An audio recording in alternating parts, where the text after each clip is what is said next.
Alrighty boyos, welcome back once again to another video. How you guys doing? Guys, today we're going to be doing a hero review on Bunny Brawler Luna in Fortnite Save the World. Now, this character is a little bit interesting because this character is actually, if I'm not mistaken, it's actually been in the game files for around a little over a year now, ever since it came out in Battle Royale. So there's been a little bit of hype and there's been a little bit of speculation, you know, when/if this character is going to come to the game, and finally we have Bunny Brawler Luna. Now, currently in the game, we have 4 bunny heroes. We have Rabbit Raider Jonesy, of course. We have the new Kin hero. We have Penny, and then we have Luna. In my opinion, if I had to put this person on the scale of, you know, if she's good or if she's bad, she's probably the third one out of the 4. Penny being last, this one being third, and then probably Kin and, you know, Jonesy. They're kind of back and forth depending on what kind of player you are. So this character is a little bit disappointing in terms of being a commander, but in terms of being a support bonus, it's actually quite interesting. So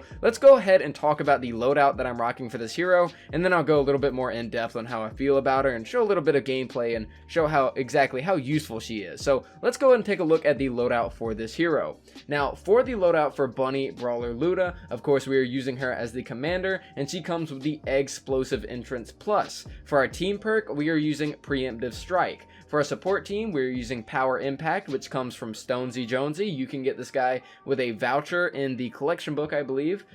We have Escape Artist, which comes from Archetype. You can get this guy through the hero challenges. We have Doppler Effect, which comes from Shockwave Renegade, who you can get from the collection book normally. We have Critical Blast, which comes from Raider Raptor, and you can unlock him by getting level 100 in the collection book. And then we have Shell Shock, which comes from Shrapnel Headhunter, I believe she's called now, and you can get her from the collection book just by researching her. So that is the loadout that we're looking at right now. So let's go and see what all of that kind of stuff does. So if we go to the loadout, of course, we have Explosive Entrance Plus, and this is what we're talking about for this character, for the commander perk. The Shockwave is going to drop 3 egg bombs, which deal 162 base damage to nearby enemies. Now, that sounds pretty good on paper, but we'll get a little bit more into it. It is the commander perk after all, so we're going to hope that it's actually very good. Now, for the team perk, of course, I went with Preemptive Strike. Like I said, you can get this from Raven, and what this does is it allows you to do more damage against full health enemies. Now, normally I would go with a Keep Out right here, but as you can see, the abilities for Bunny Brawler Luna are, at least in my opinion,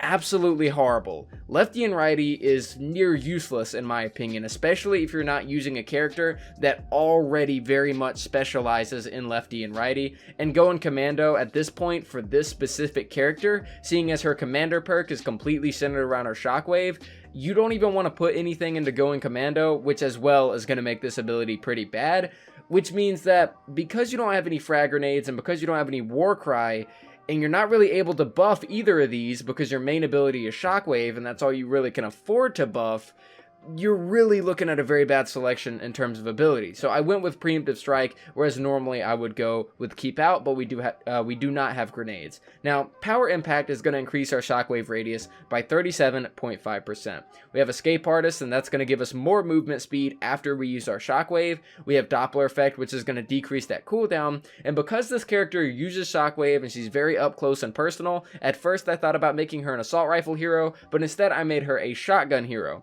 So we have Critical Blast, which gives us more shotgun critical damage, and we have Shell Shock, which gives us more shotgun damage. Now, let's go and talk about this character, and let's go ahead and see what her main commander perk does whenever you finally do use Shockwave. So we're going to test it out right now. I'm going to go ahead and jump down out of my little tower right here, and we can see exactly what this ability does. So here we go. We use Shockwave, and just like that, as you guys could see, we had a bomb go off there, a bomb go off there, and a bomb go off right there. So whenever you do use Shockwave, you are going to see that you are going to make 3 egg bombs come out, and they're going to go in a triangular pattern every single time. We're about to get it once more, so as you can see, the cooldown is up. We're going to slam 1 in front, 1 to the left, and 1 to the right. Every single time it's going to be in a triangular pattern, which means that whenever you are using this Shockwave, it isn't necessarily good for single target damage. You do want to focus on multi-targets, which leads me to believe essentially that this is going to be most useful in encampment type situations,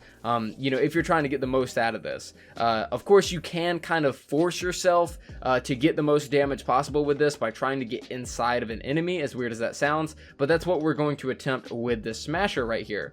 So we're going to go ahead and get rid of his friends that are around. That was a completely scuffed shot. There we go. So we're gonna get rid of his friends that are around him right here, and we're gonna see what we can do in terms of trying to get the most damage possible out of this Shockwave. So I'm gonna throw down the slow field just to make sure he can't move, and we're gonna get as close as possible, and we are going to have it detonate. Now, as you guys can see, pretty much, if I'm not mistaken, every single one of those eggs hit that smasher and allowed it to do 50% of its health. That's very good damage right there. Now I'm going to kind of showcase what it's like if we're not trying to get inside of an enemy whenever we use it. So here's a normal smash right here, and as you guys could see, that wasn't much damage at all. You know, we forced ourselves in the situation where we were going to be able to get those eggs as close as possible to detonating on the enemy, and it did about 50% of its health. But in the case where we just casually use it, we're doing next to nothing. We're doing about, 25%, so to speak, and that's a little bit lenient. So of course, as soon as we get right back inside of the smasher, and then we use it, you guys can see that we were able to do a lot of damage. So with this Shockwave, with this specific Shockwave, you got to use it very carefully. If you are around a very big group of enemies and you are using the Shockwave, then you don't really need to be very conscious of how you use it, because it's going to be going all over the place. You're going to have 3 eggs that are going to come out, one in front, one to the left, one to the right, and you are hopefully going to be able to kill enemies that way, But it's not always going to kill enemies, because sometimes your Shockwave is going to one-hit those enemies, and they're not going to be alive long enough for those eggs to be able to take place to do their damage, So it's a little bit self-defeating at times. Maybe you could make it a little bit useful if you were to take away the Shockwave radius to allow the eggs to do their thing. But at the end of the day, I would rather go with the radius anyways, because that's guaranteed damage, whereas the eggs are a little bit of luck-based damage. So all in all, with this hero, if I had to say, the hero really isn't that great as a commander, and just using it in those 2 scenarios, it kind of goes to show you that, yeah, it's very interesting, and it's a very cool concept, and it's very nice and all, but whenever it comes to this character, she doesn't have any redeeming factors. You use that ability, and yes, you get the 3 bombs that go off, and they do more damage in the commander slot than they would in the support slot, but it's just not enough. The only time you're really going to get use out of it is on a mini boss or a smasher, and that is it.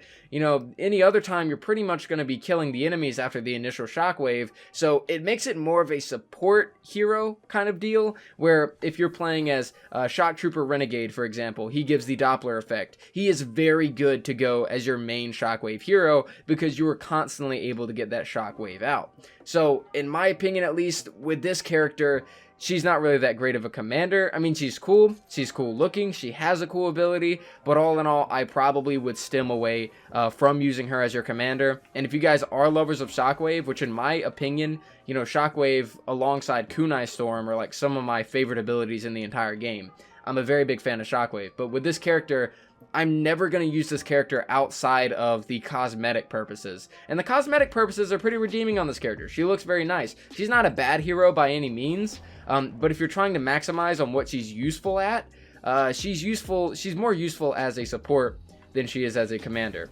But there we go, we can get inside of that smasher right there, and we kind of knocked him all the way down there. I'm not even sure if many of those eggs even hit him, but we're going to follow him down here nonetheless. Actually, I got some sunbeam up there. Okay, hey bud. So we're going to see if we can do a little bit more damage here. That was 1 smash. Of course, this guy's elemental, unlike the last one. So we did 1 Shockwave. There is the second one, which I believe we did a little bit more damage with, so that's nice. Let's get rid of these enemies right here. Stalwart Squire absolutely clears them out. And we got another smasher as well. So hopefully I don't die. Hopefully I don't. Oh my god. Oh, no smasher! Ah! Alright, well, that didn't really end too well. Yeah, we kind of had a little situation going on right there. But I hope you guys do catch my drift. I hope you guys do understand what I'm saying whenever it comes to this character. I love me some Shockwave. I love the way this character looks. She looks fantastic. But if it comes to priorities and how you want to use this character, the most use that you are going to get out of her is by making her your support hero. Now, let's go ahead and see if we can find that water smasher again. I'm not sure if he fell off the edge like the nature one. The nature one kind of the nature one kind of clapped my cheek. So let's go ahead and see if we can find, what exactly happened to the water guy. I assume he kind of went back to his lair. Yeah, there he is. Yep. Okay, hey buddy. Okay, so what I'm gonna do is I'm gonna grab this, okay, and I'm gonna grab the sunbeam because, you know, nobody else is gonna take it, right? So we're gonna cop some sunbeam. Okay, so I'm gonna creep up on him, all nice and slow like a demon in the night. He's got almost full health. Let's see what we can do. Woo! Okay, yeah, those eggs definitely went off. At least 1 or 2 went off on him, and still, wow, that damage is a little disappointing. His friends don't really know, so that's a redeeming factor. Oh, he's not gonna rush. All right, bet. Let's go ahead and make this a little bit of an arena. Kind of lock ourselves in here. So let's see how long it's gonna take us. That was 1. That is 2. I believe 2 were able to hit him, if not all 3. Pretty decent damage. Let's see. Let's go and wait on our refresh. A little bit of a cooldown, as you guys can see. For a split second afterwards, I was able to run around a little bit faster. That is because of archetype. So here we go. We're about to hit him with the 3rd. So there we go. 1 definitely went off inside of him. That sounds a little strange. So we're looking at 3 so far. He was already a little bit low on health, of course. So this could be a little bit off. But this is, of course, an elemental smasher. A little bit different from the physical ones. Of course, we're going to do less damage. Let's go ahead and let him smash a little bit. There we go. Hit him right there. And it looks like it's going to take us 1 more. So about 5. About 5 on an elemental smasher. About 2 on a non-elemental smasher. As you guys saw last time, we pretty much got inside and were able to get near all of them to detonate on him. Which got him to around half health. So especially if you're in a squad of 4 players, it's going to take a lot less than this.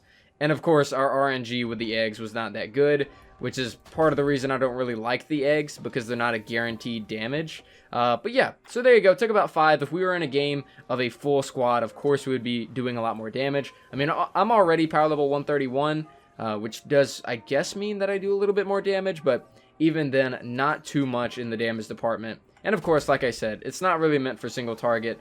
But you know, if you wanted it to be useful, you would kind of hope that it would be good for single target. And that the eggs would be a little bit more reliable. But of course, they're not really that reliable. Probably want to use this in support. And I think that's pretty much all I gotta say. That's an invisible smasher. That's not legal. That's illegal, actually. I'm just gonna go ahead and pull out the Going Commando and just kind of send him back to the Shadow Realm where he deserves to go. And just hope he doesn't come back to bother anybody else. But guys, that is it for me. That is it for my own personal review of this hero. If I had to give this hero a something out of 10 in terms of commander, I would probably say a 6 if she was your commander. If you were using her in support and your purpose is to buff your Shockwave build, I would say about a 7 to an 8. I'd probably range more to 7 to 7.5 if I were being honest. So with this character as your commander, I would say about 5.5 to 6. If you're using her as a support, I would say about 7 to 7.5 in terms of usability and in terms of how good she is. Definitely pick her up. There's always no excuse as to not picking up a hero. You know, we do have some problems in this patch, of course, but I do believe that we're going to get compensated with either extra time or we're going to get compensated with some gold so that we can all buy this kind of stuff for those of you guys that haven't been able to play. But guys, that is my review on Bunny Brawler Luna. I hope you guys did enjoy this video, and that's pretty much all I have to say about her. So thank you guys so much for watching. I greatly do appreciate it. If you guys are new around here, please hit that subscribe button. I make videos like this every single day. Like the video if you liked it, and I'll see you guys next time.